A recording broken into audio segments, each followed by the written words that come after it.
Setiap manusia punya rasa cinta yang mesti dijaga kemurniannya.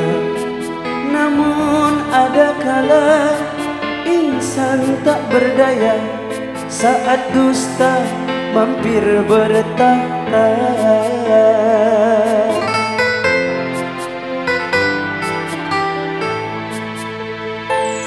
Ku inginkan dia yang punya setia, yang mampu menjaga kesuciannya.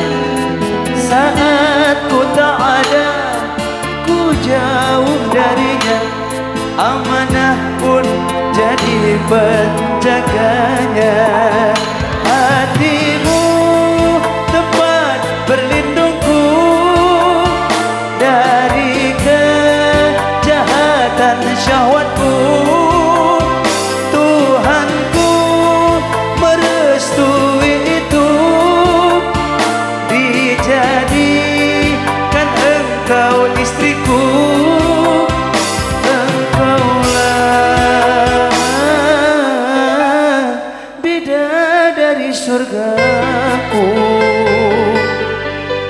Engkaulah bidadari surgaku yang diutus Allah kepadaku untuk menjaga syahwatku.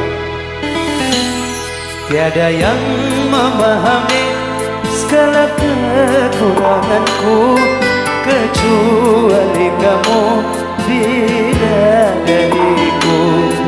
Maafkanlah aku dengan kebodohanku yang tak bisa membimbing dirimu. Hatimu tempat berlindungku dari kejahatan syahwatku. Tuhanku merestui itu, dijadikan engkau istriku. Hatimu tempat berlindungku dari kejahatan syahwatku.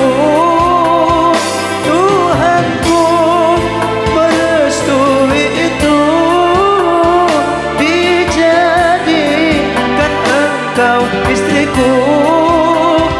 Engkaulah bidadari surgaku. Rabbana min hablana min azwadina wa dhurriyyatina qurrata